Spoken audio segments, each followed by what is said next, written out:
มีสาวพุทธหลายๆคนแกมาเอาไม้ทุกคนปายานกองแถเนาะมีน้องมดทั้งหมดเอากลับไปตัดไม้หลายๆคนแซวเสียงผู้สาวเล็กน้อยแล้วพวกเอ้ยเนี่ยหรือว่าหมู่เพื่อนหลายๆคนทุกคนผมจะมาขี่ฮักเพลงกันมื้อนี้โอ้สุดยอดหลาย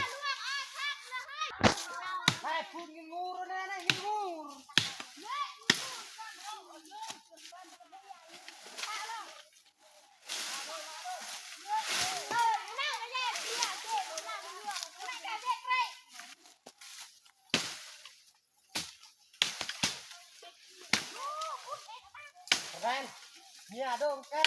đây mu cùng phu chứ đâu phu hệ hệ khảo tập đầu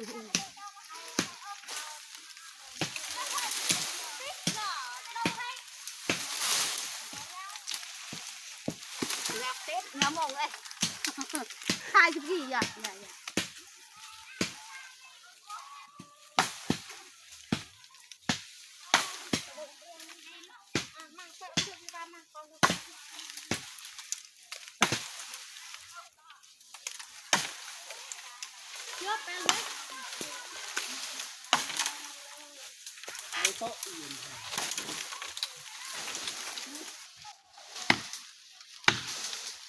đây là phút cái ít mồi đi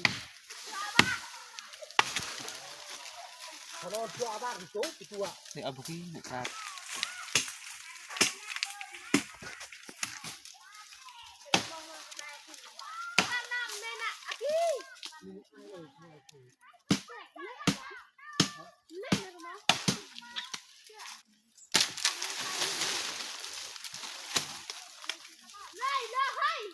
mẹ luôn ở phút này nạp lâm riệp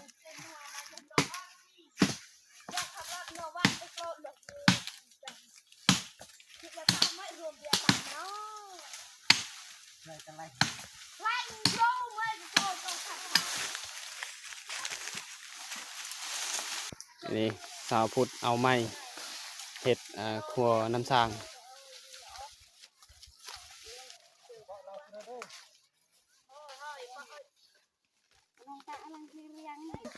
เอาจะไปใช้ฮันอยู่นี่ก็นะป่าสาวเขตบ้านป่าบ้านดงนี่สมพอและอยู่บ้านป่าบ้านดงทุกคนกองก็อ้ายเลยโอ้ยลายไทยประธานเนาะอุตส่าห์ไอ้ยังนี่คนกระยานโอ้ยกองกระยานทุกคนเลยหยอกเด้อบอกหยอกน้องๆสาวๆทุกคนนี่สาวเขตบ้านนี่ดุได้ทุกคนเบิ่งเอาไม้เห็ดครัวน้ำสร้าง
เอาทุกคน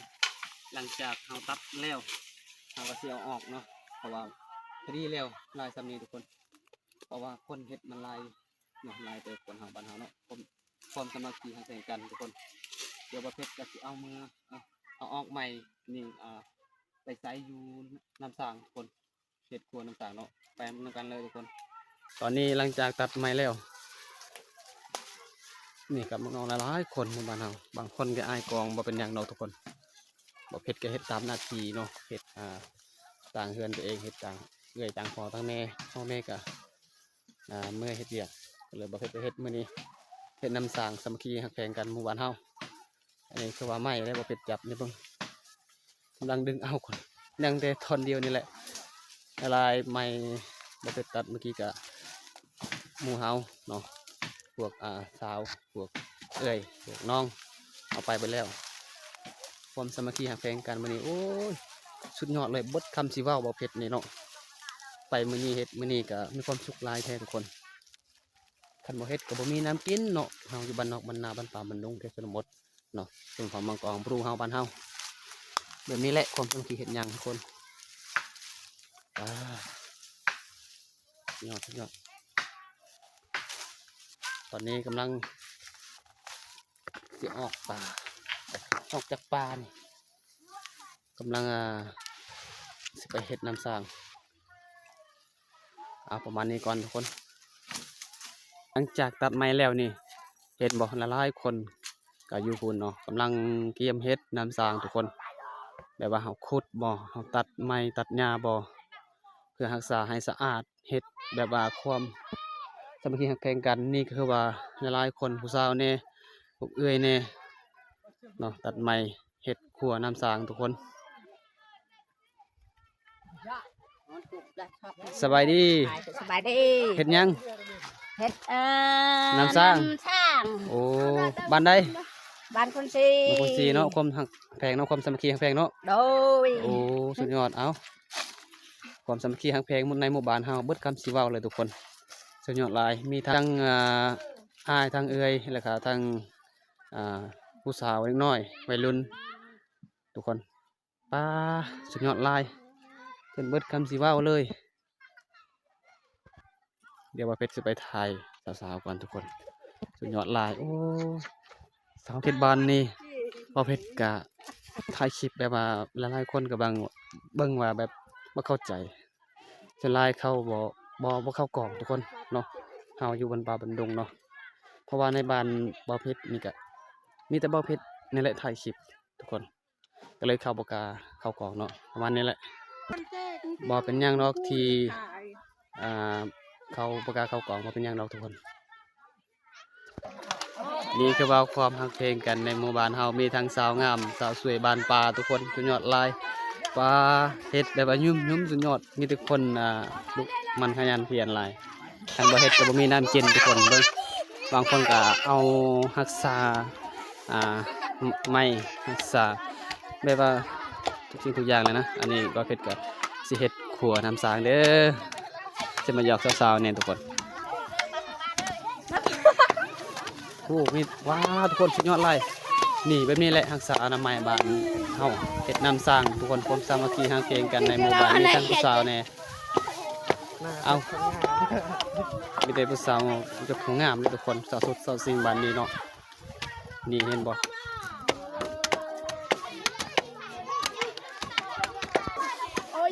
นี่คือว่าเอาสาวพุทธลงนะแม่เอานี่คือว่าความสามัคคีฮักเพลงกันในหมู่บ้านเฮาเฮ็ดน้ำสร้างทุกคนรักษาอนามัยเพื่อให้มีความสะอาดเอียงกินแบบสุดยอดหลาย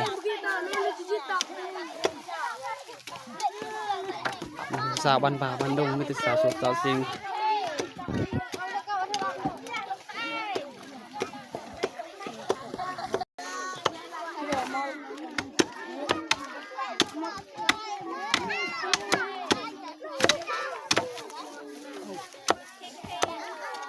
ไม่ก็โดนพรีไอไม่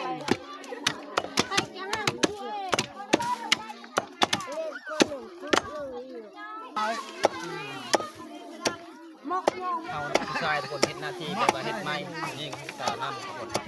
เขาเฮ็ดตัดไม้แล้วเฮ็ดแบบนี้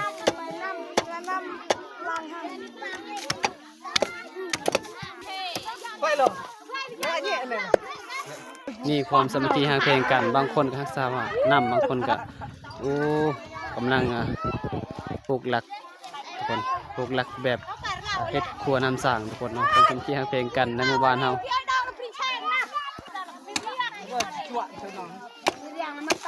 เล่นทุ่งเลย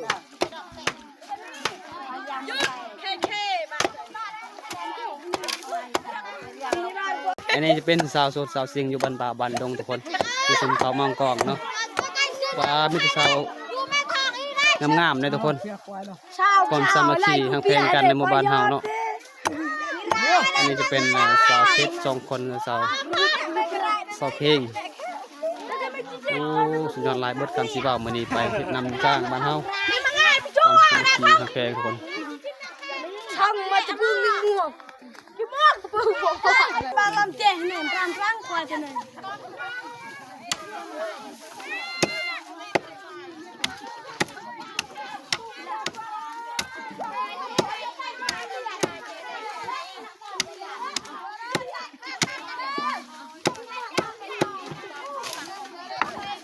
เอาทุกคนเบิ่งนี่สภาพ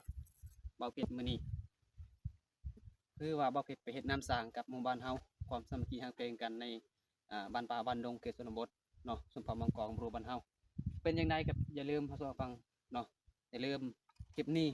มาม่วนนำกันเบาเพชรเฮ็ดเบิดมือเลยทุกคนเฮ็ดแต่เช้ามื้อนี้ประมาณ 2 โมงเลยยังบ่กินข้าวสวยเลยเนาะก็มีความสุขหลายแบบนี้แหละเฮ็ดความสามัคคีทางเพลงกันเฮ็ดนำเฮ็ดหยังก็แล้วแต่บ้านเฮาเนาะ บ้านนอกบ้านนาบ้านป่าบ้านดงทุกคน เอ้าบ่มีหยังหลายบ่เพชรก็บ่อยากเว้าหลายใหญ่ห่างเลยขอฝากคลิปนี้ไปเห็นแล้วรับชมรับฟังแต่ต้นจนจบฝากกดไลค์กดแชร์กดติดตามเนาะพบกันคลิปใหม่บ๊ายบายครับเพลงกันกลับบ้านก่อนทุกคน